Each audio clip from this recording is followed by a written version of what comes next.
I think now would be an excellent time to remove the contents of their safe.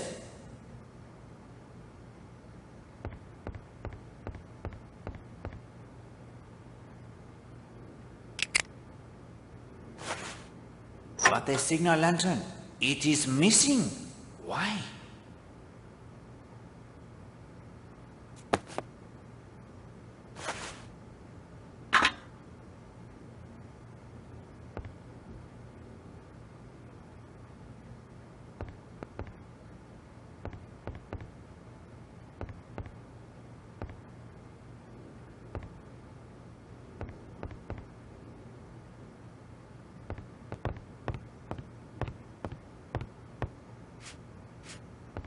Mademoiselle Gladys, will you help me by answering some questions concerning the death of Madame Marshall?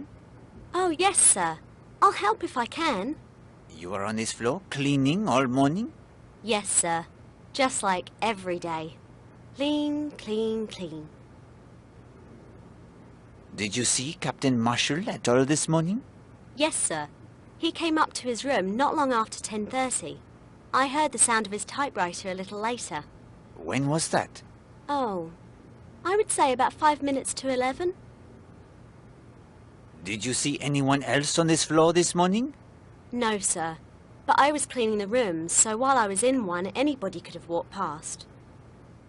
You cleaned Mademoiselle Linda Marshall's room? Yes, sir. As always. Did you do the fireplace? There wasn't anything to do, sir. There had been no fire lit. And there was nothing in the fireplace? No, sir. It was perfectly all right. Do you recall who had the late bath this morning? Late bath? Oh, I know what you mean.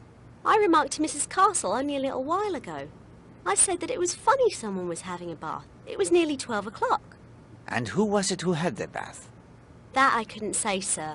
I heard the water going down the waste pipe. That's all. And that's a clue, is it? Of the utmost importance. Did you perhaps notice a bottle missing from any of the rooms? A bottle, sir? What kind of bottle? No, Hastings. The glass bottle found at the bottom of the rocky bath. No, sir. I don't think I've ever seen that bottle before. Thank you, mademoiselle. You may resume your duties. Yes, sir? No more jars to open? No. That is happily all in the past.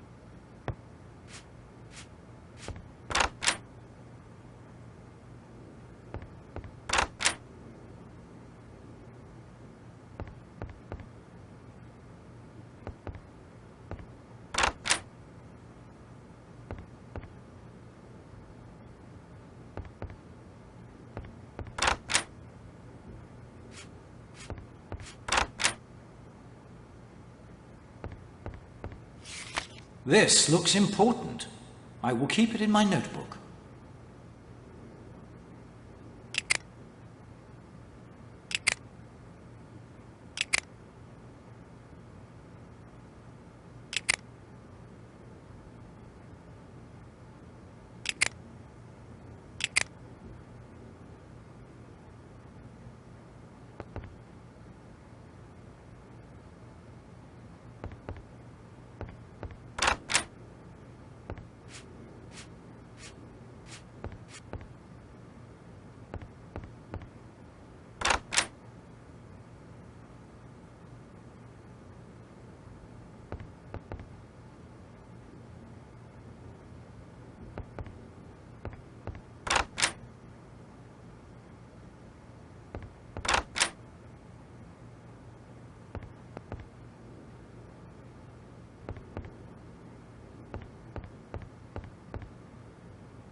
Hastings, trust me when I tell you there is nothing useful here.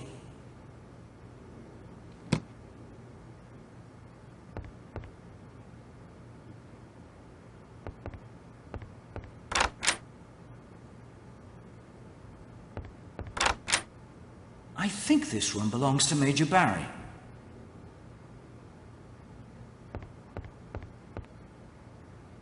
I believe we've damaged Major Barry's suitcase sufficiently, Hastings. There is nothing beneath the pillow.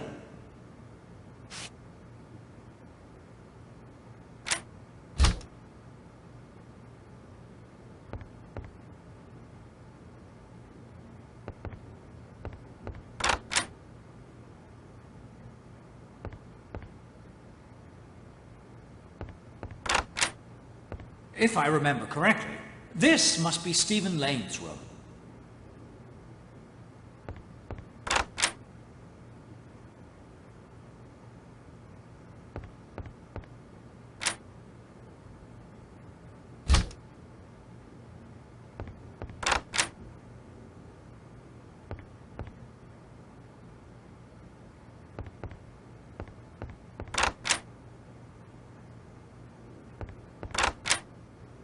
This room belongs to Mr. Blatt. Ah, beautiful and without clutter.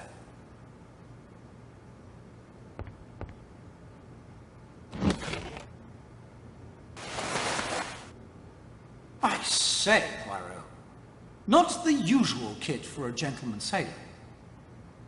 A revolver, apparently owned by Horace Blatt. The revolver is loaded.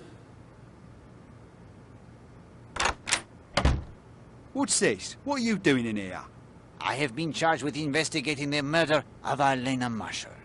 I don't believe she was shot. Was she? No? Then kindly return my property to me. Unfortunately, we have no choice, Hastings.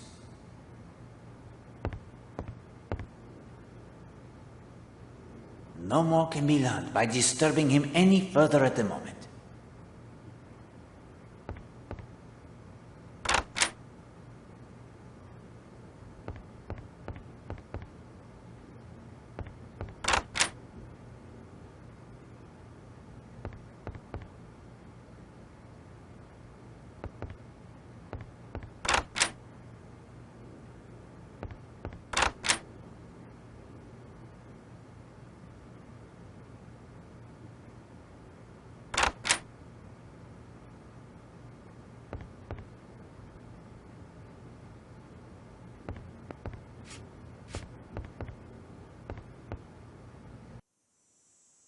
It is quite a view, Hastings.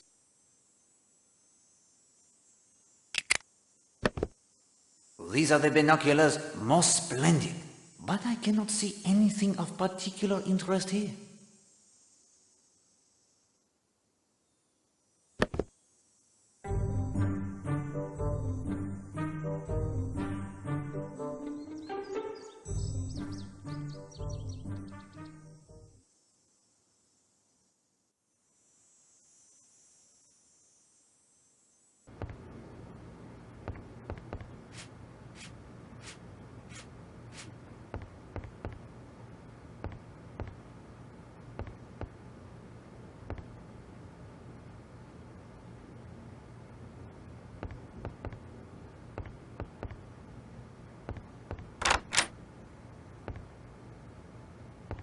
Monsieur Redfern, may I impose upon you again?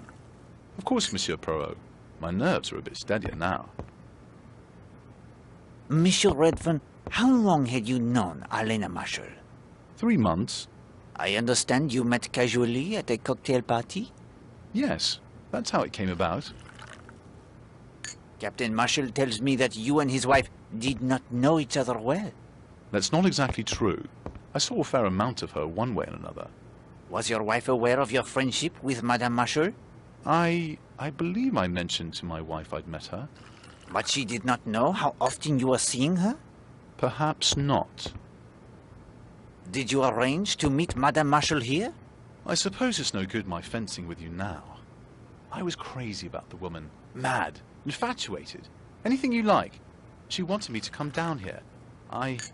Well, I would have agreed to do any mortal thing she liked.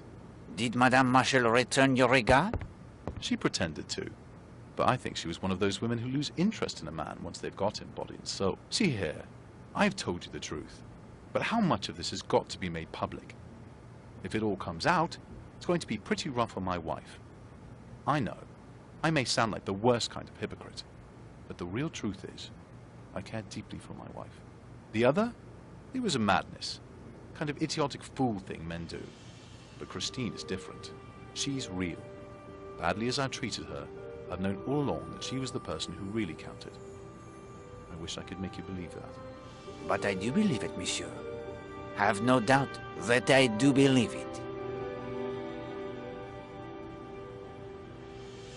Was Madame Marshall afraid if her husband learned the truth? She was a bit nervous, yes. I'm not sure I'd go as far as to say afraid. Was there talk of marriage between you and Madame Marshall? No, never. Arlena was perfectly satisfied married to Marshall. He's a well-respected businessman. She never saw me as a possible husband. I was just one of a succession of poor mutts. Just something to pass the time with. And yet knowing this did not alter your feelings for her? No.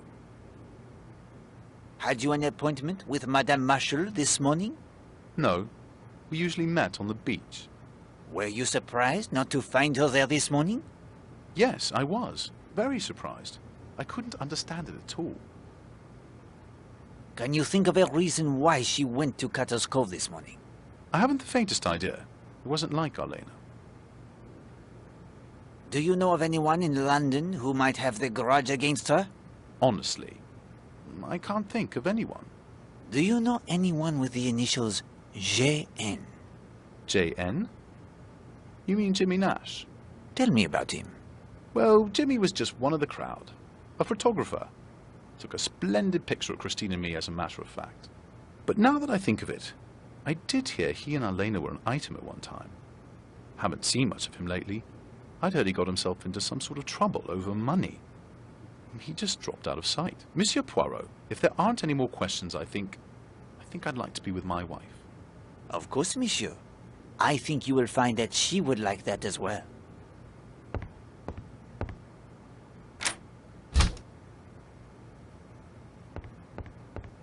Afternoon, sir. Care for a cocktail? No, I thank you, Henry. May I inquire of your movements this morning? Seeing to my duties as usual, sir.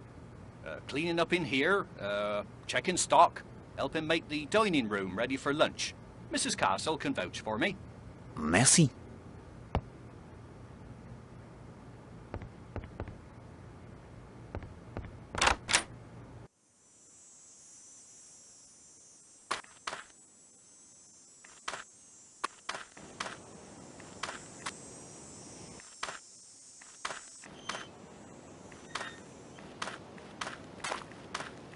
Poirot, is it true? Is she dead? It is true, Monsieur Lane. You remember our conversation yesterday about the reality of evil? Colonel Weston has put me in charge of the investigation. There are some questions I therefore must put to you. I understand.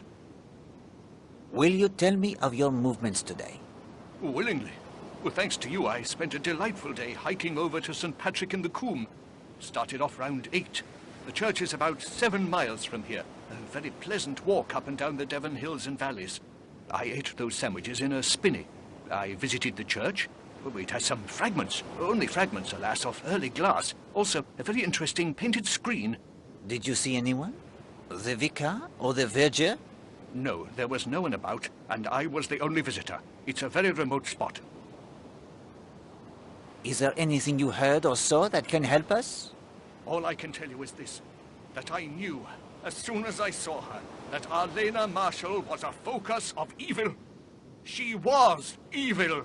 Since Eve, woman has been man's downfall. She can drag him down to the level of the beast. Arlena Marshall was a woman such as Jezebel and Aholibah. Now she has been struck down in her wickedness. No, not struck down. Strangled. Strangled, Monsieur Lane.